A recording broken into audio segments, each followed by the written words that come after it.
سر جی شروع کریں۔ جی رفیق صاحب کیا کہہ رہے ہیں آپ؟ میں نے کہا ٹھیک ہے جی شروع کریں سر۔ جی بسم اللہ الرحمن الرحیم، اللہ صلی علی محمد النبی الامی وعلی آلہ وسلم تسلیما کثیرا کثیرا۔ بسم اللہ الرحمن الرحیم۔ کل ہم نے سورۃ الاحزاب کی ایک دو آیات ہم نے پڑھی تھی، لیکن وہ نیٹ کے مسئلے کی وجہ سے ہماری کلاس صحیح طرح نہیں ہو سکی تھی، تو آج انشاءاللہ ہم جو ہے دوبارہ میں ترجمہ کرا دیتا ہوں ان تین آیات کا، پھر ہم آگے چلتے ہیں۔ تفسیر اس کے اندر جو تھی وہ کل ہو گئی تھی۔ یا ایھا النبی اتق اللہ ولا تطع الکافرین والمنافقین ان اللہ کان علیما حکیما، کہ اے نبی صلی اللہ علیہ وسلم اللہ تعالیٰ سے ڈریے اور کافروں اور منافقوں کی اطاعت مت کریے۔ ان اللہ کان علیما حکیما، بے شک اللہ تعالیٰ جاننے والا بھی ہے اور حکمت والا بھی ہے۔ واتبع ما یوحی الیک من ربک، اور اتباع کیجیے ما اس چیز کی یوحی الیک جو وحی کی گئی ہے آپ کی طرف، آپ کے رب کی طرف سے۔ ان اللہ کان بما تعملون خبیرا، بے شک اللہ تعالی جو کچھ تم کرتے ہو، خبیرن کا مطلب ہوتا ہے باخبر ہے۔ وتوکل علی اللہ وکفی باللہ وکیلا، اور اللہ پر بھروسہ رکھیے، وکفا اور کافی ہے، باللہ اللہ تعالی، وکیلن کا مطلب ہوتا ہے کارساز، یعنی اللہ تعالی کارساز کے طور پر کافی ہے۔ اچھا، ان آیات کی تفسیر تو ہو چکی تھی، اب یہ جو آیات آ رہی ہیں، میں نے آپ حضرات کو کل بتایا تھا کہ ان کے اندر کفار کے ایک باطل قسم کے تین رسم و رواج تھے، ان کا ذکر کیا جا رہا ہے۔ پہلا ان میں رسم و رواج یہ تھا کہ جو آدمی کیا نام ہے ذہین ہوا کرتا تھا، تو یہ کفار جو ہے اس کے بارے میں یہ گمان کرتے تھے کہ یہ اتنا ذہین اس وجہ سے ہے کہ اس کے دل اس کے جو اندر سینے کے اندر جو ہے وہ دو دل ہیں۔ اور دوسرا ان کا جو رسم اور رواج تھا کہ وہ جو ہے اپنی بیویوں کو اپنی ماں کے ساتھ تشبیہ دے دیتے تھے کہ تو ایسے ہے جیسے میری ماں، یعنی جس طرح میری ماں میرے اوپر حرام ہے تو بھی میرے اوپر حرام ہے۔ اور تیسرا ان کا رواج یہ تھا کہ منہ بولا بیٹا، جس کو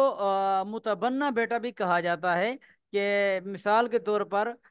کہ کوئی آدمی ایسا ہے جس کے پاس بیٹا نہیں ہے، اولاد نہیں ہے، تو اب وہ کوئی کسی رشتہ دار کے بیٹے کی پرورش کرتا ہے، اپنے پاس اس کو رکھتا ہے، اس کی پرورش کرتا ہے، اس کو بڑا کرتا ہے، تو یہ جو بیٹا اب اس کو اپنا بیٹا بنا لیتا ہے ایک قسم کا، تو اس بیٹے کو متبنہ بیٹا کہا جاتا ہے۔ تو اسی طرح یہ تیسرا ان کا جو رسم اور رواج یہ تھا کہ متبنہ بیٹا کی جو بیوی ہوتی تھی، یعنی جو جس بیٹے کو انہوں نے پالا ہے، جو اس کی بیوی ہوا کرتی تھی، تو وہ اس کی جو بیوی تھی وہ ہمیشہ ہمیشہ یعنی اپنے سسر کے لیے وہ جو اس کا سسر یعنی اس بیٹے کا جو باپ ہوتا تھا، اگرچہ وہ حقیقی باپ نہیں ہے بلکہ دوسرا باپ ہے، تو وہ اس کے ساتھ اس کی بیوی کا نکاح کرنا جائز نہیں تھا ان کے نزدیک۔ تو ان آیات کے اندر آگے آئے گا کہ اللہ کے نبی صلی اللہ علیہ وسلم نے بھی حضرت زید بن حارثہ رضی اللہ تعالی عنہ کو اپنا متبنہ بیٹا بنایا تھا، اور اس کی جو بیوی تھی وہ حضرت زینب علیہ السلام تھی۔ تو حضرت زید بن حارثہ کی حضرت زینب کے ساتھ نہیں بنی کسی وجہ سے، تو حضرت زید بن حارثہ نے حضرت زینب رضی اللہ تعالی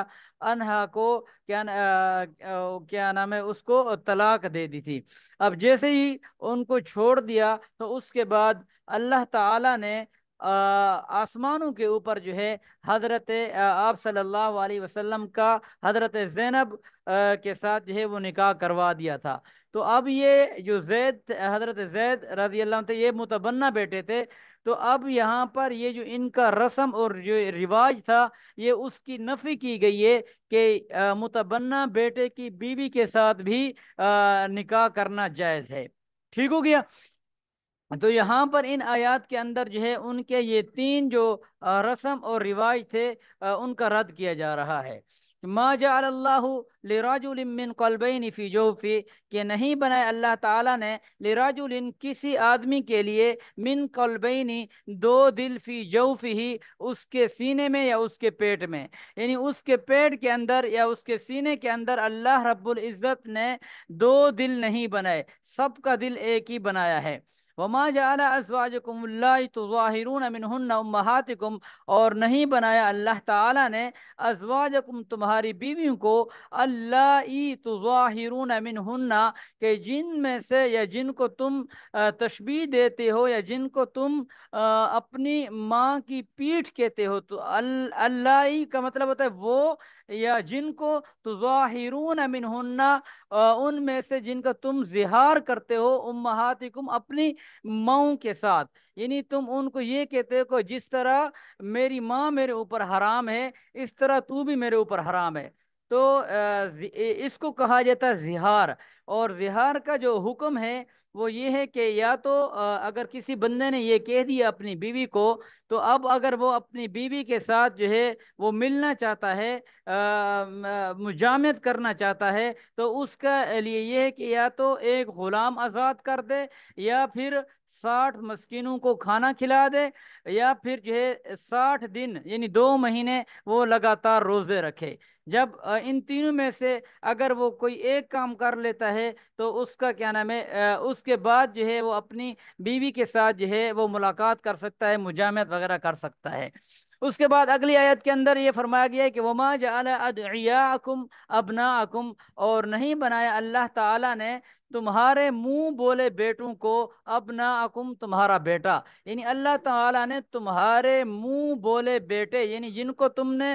پالا ہے پوسا ہے، کسی اور کا بیٹا تھا، تم نے ان کو اپنے گھر میں اس کی تربیت کی ہے، اس کی پرورش کی ہے، اس کو پالا ہے، تو وہ اللہ تعالیٰ نے ان کو تمہارا حقیقی بیٹا نہیں بنایا۔ وما جعل وما جعل نہیں بنایا اللہ تعالیٰ نے ادعیاکم تمہارا تمہارے جو متبنع بیٹے ہیں، ابناءکم ان کو تمہارا بیٹا۔ اب یہ اس طرح کی یہ جو باتیں کرتے تھے، ذالکم قولکم بافواہکم، یہ سب تمہارے منہ کی باتیں ہیں، واللہ یقول الحق، اور اللہ تعالیٰ جانتا ہے حق کو، وہو یہدی السبیل، اور وہی سیدھا راستہ دکھانے والا ہے، یا وہی سیدھا راستہ دکھاتا ہے۔ ٹھیک ہو گیا۔ ان آیات کے اندر جو ہے ان کے جو تین جو رسم یا رواج تھے ان کا اللہ تعالیٰ نے رد کیا۔ اور جو پہلا ان کا یہ اعتراض تھا کہ وہ یہ کہتے تھے کہ جو آدمی زیادہ ذہین ہے تو اس کے اندر جو ہے وہ دو دل ہوتے ہیں، اللہ تعالیٰ نے اس کا بھی انکار کر دیا۔ اور دوسرا یہ جو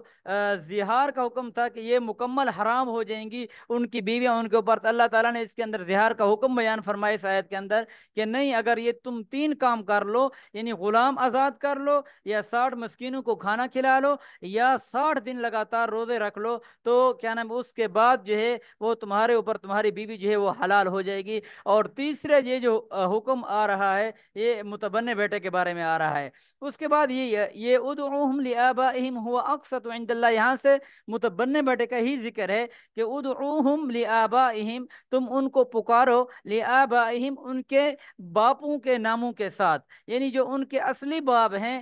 جو ان کے عارضی باپ ہیں ان کے ناموں کے ساتھ نہیں، بلکہ جو ان کے اصلی باپ ہیں ان کے ناموں کے ساتھ تم ان کو پکارو۔ ہوا اقسط عند اللہ، وہ زیادہ انصاف ہے، یا یہ بات زیادہ انصاف والی ہے۔ اقسط کا مطلب انصاف والی، انصاف، اور یا اس کا مطلب آپ یہ بھی کر لیں کہ یا یہی زیادہ پسندیدہ ہے عند اللہ، اللہ تعالیٰ کے نزدیک۔ تم ان کو پکارو ان کے اصلی بابوں کے ناموں کے ساتھ، یہی زیادہ انصاف ہے یا یہی زیادہ پسندیدہ ہے عند اللہ، اللہ تعالیٰ کے نزدیک۔ فَإِن لَمْ تَعْلَمُوا آبَاءَهُمْ، اگر تم ان کے باپوں کو نہیں جانتے، فَإِخْوَانُكُمْ، بس تمہارے بھائی ہیں، فی الدین، دین میں، وَمَوَالِيكُمْ، اور تمہارے دوست ہیں۔ اب اس آیت کے اندر یہ بیان فرمایا جا رہا ہے کہ ایک لڑکا یا ایک آدمی ایسا ہے کہ جو کسی کا متبنہ بیٹا ہے یا جس کسی نے اس کو اپنا متبنہ بیٹا بنایا ہوا ہے، تو پہلی بات تو یہ بتائے گی کہ اگر تم اس کے باپ کو جانتے ہو کہ یہ فلاں کا بیٹا ہے، تو تم اس کو اس کے نام کے ساتھ پکارو، نہ کہ یہ جو عارضی باپ ہے اس کے نام کے ساتھ۔ اور دوسری بات یہ اس کے اندر بیان کی جا رہی ہے کہ اگر تم اس کے اصلی باپ کو نہیں جانتے تو بس تم اس کو اپنا بھائی کہہ کر پکارو، کیونکہ دین کے اندر جو ہے وہ تمہارے بھائی ہیں اور تمہارے دوست ہیں۔ وَلَيْسَ عَلَيْكُمْ جُنَاحٌ فِيمَا أَخْطَأْتُمْ، اور نہیں ہے تم پر حرج، جناح کا مطلب ہوتا ہے کوئی حرج، فیما اخطأتم بھی، جو تم سے خطا ہو جائے، یعنی اگر اس کے بعد بھی اگر تم سے پھر بھی کوئی خطا ہو جاتی، یا تمہیں اس کے باپ کا نام کا نہیں پتہ، یا تم نے اس کو کسی اور نام سے پکار لیا ہے، تو اللہ تعالیٰ فرما رہے ہیں تم کے اوپر کوئی حرج نہیں ہے۔ وَلَكِنْ مَا تَعَمَّدَتْ قُلُوبُكُمْ، لیکن اگر تم نے دل کے ساتھ ارادہ کیا ہے تو اس کے اوپر تمہیں معافی مانگنی پڑے گی۔ اگر یعنی جان بوجھ کر تم نے ان کو پھر وہ آردی بابوں کے ناموں کے ساتھ پکارا ہے، اصلی باپ کے ناموں کے ساتھ نہیں پکارا، تو پھر جو ہے تمہیں اللہ کے ہاں جو ہے وہ معافی مانگنی پڑے گی۔ وکان اللہ غفور الرحیم، اللہ تعالیٰ جو ہے وہ غفور یعنی بخشنے والا ہے اور رحم کرنے والا ہے۔ النبی اولی بالمؤمنین من انفسهم وازواجہ امہاتہم، اس آیت کے اندر پہلی بات یہ کہ نبی کریم صلی اللہ علیہ وسلم کی عظمت کو بیان کیا جا رہا ہے، اور اس کے اندر جو ہے وہ ازواج امہاتہم کے اندر جو آپ صلی اللہ علیہ وسلم کی ازواج کی جو عظمت ہے ان کو بیان کیا جا رہا ہے۔ اس کے اندر فرمایا کہ النبی اولا بالمؤمنین من انفسہم، کہ نبی علیہ السلام اولا زیادہ بہتر ہیں یا زیادہ اولا ہیں، بالمؤمنین مومنین پر، من انفسہم ان کی جانوں سے بھی زیادہ، یعنی نبی کریم صلی اللہ علیہ وسلم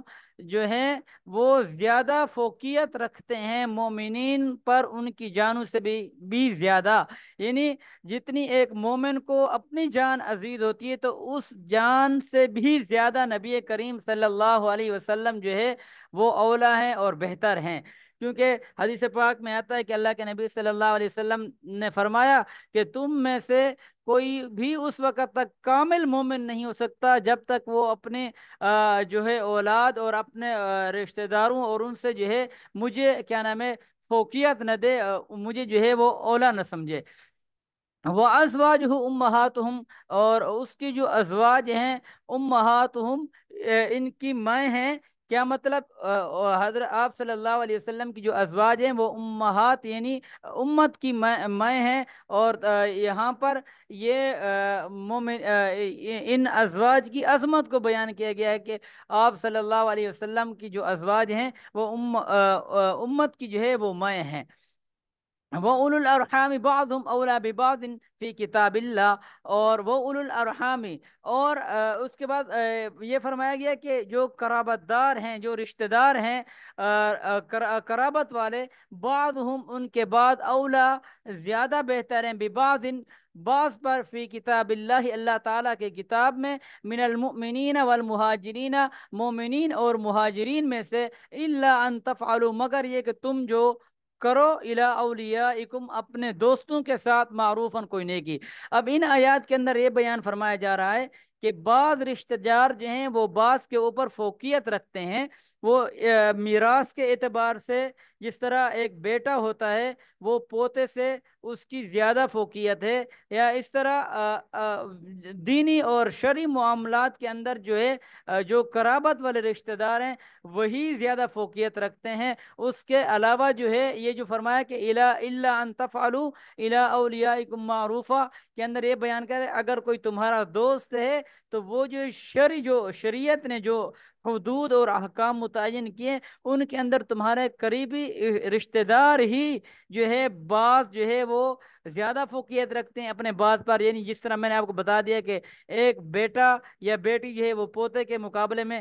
زیادہ فوقیت رکھتی ہے میراث کے معاملات میں یا اور کیا نام ہے کسی معاملات کے اندر، تو فرمایا کہ ان معاملات کے اندر تو وہ دوستوں کو تو شریک نہیں کر سکتے، مگر یہ کہ کیا نام ہے رشتہ دار جو ہیں وہ زیادہ فوقیت رکھتے ہیں بعض رشتہ داروں کے اوپر۔ اس کے اندر یہ فرمایا کہ الا ان تفعلوا الى اولیاءکم معروفا، مگر اگر تم جو ہے کوئی اچھائی یا بھلائی کرنا چاہتے ہو اپنے دوستوں کے ساتھ، یہاں پر مراد یہ کہ اگر تم اپنے حصے میں سے کوئی وصیت کرنا چاہتے ہو کہ میرا اگر کسی کا 1 لاکھ روپیہ یا 2 لاکھ روپیہ ہے، تو وہ یہ کہہ دے کہ میری اس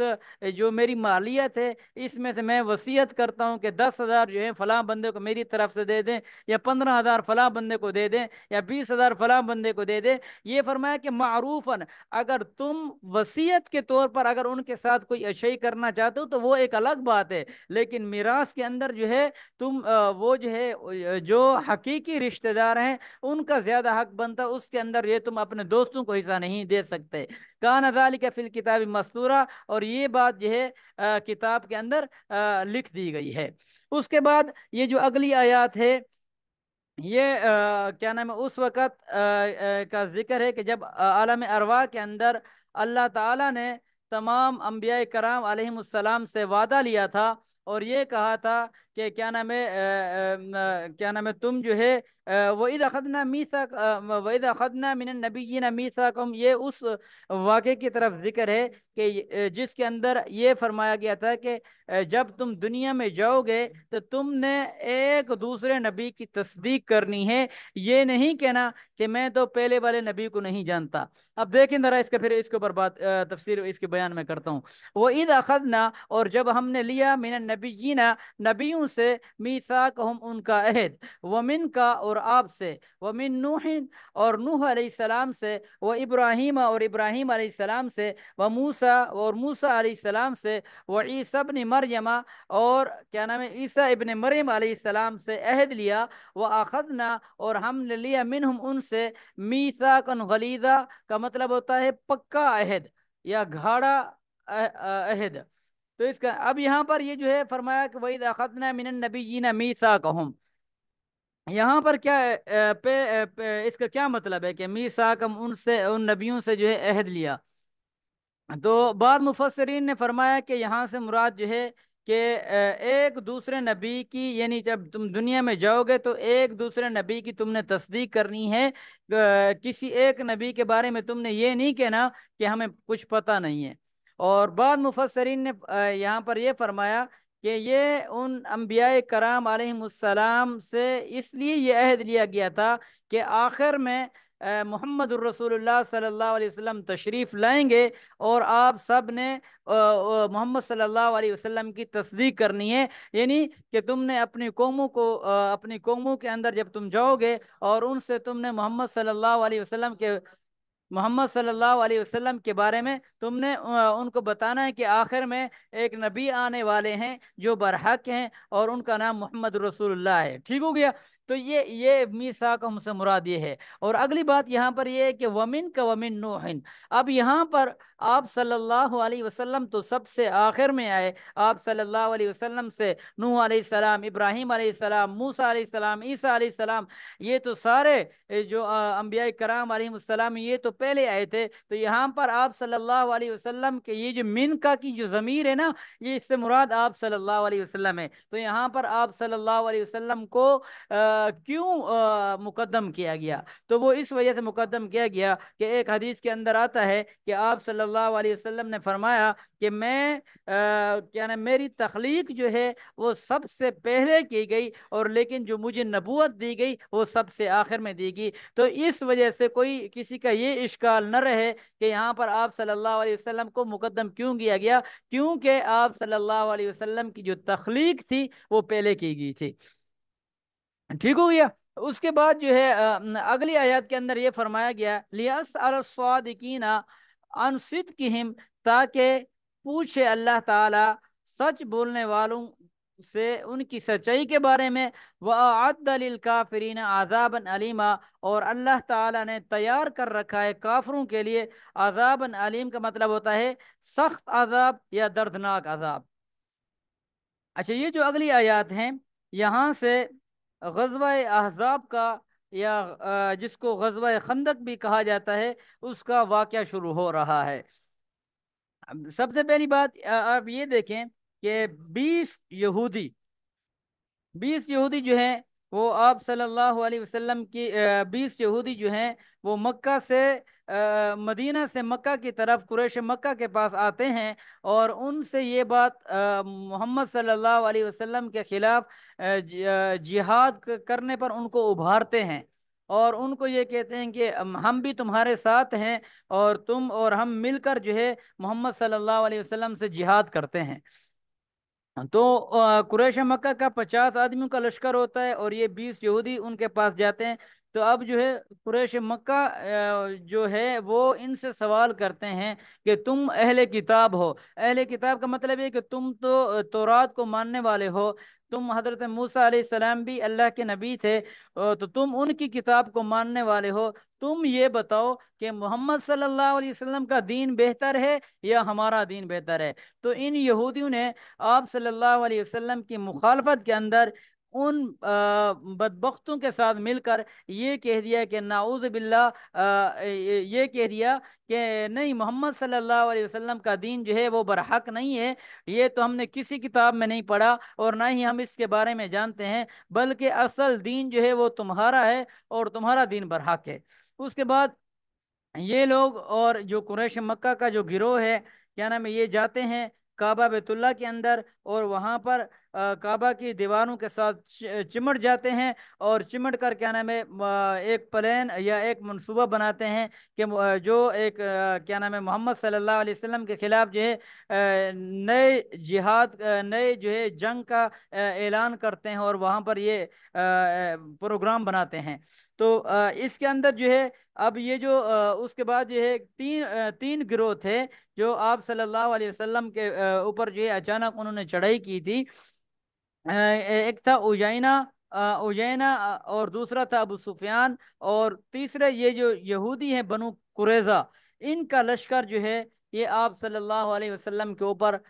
مدینے کے اندر جو ہے اس نے چڑھائی کی، اور آپ صلی اللہ علیہ وسلم کے اوپر جو ہے یہ حملہ آور ہوئے۔ اب آپ حضرات صرف اس بات کو ابھی لکھ لیں کہ احزاب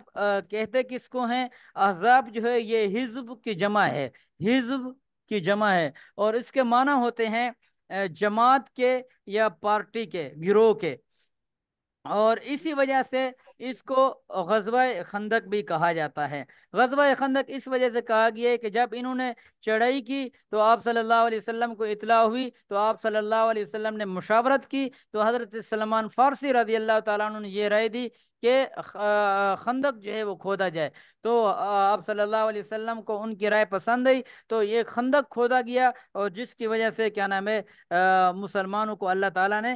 فتح عطا فرمائی۔ اس کے بعد آپ حضرات اس بات کو بھی نوٹ کر لیں کہ اس غزوہ احزاب کے اندر مسلمانوں کی تعداد کتنی تھی اور کفار کی تعداد کتنی تھی؟ بعض حضرات کے نزدیک پہلی بات تو آپ یہ نوٹ کریں کہ یہ غزوہ خندق پیش کب آیا؟ کیونکہ غزوہ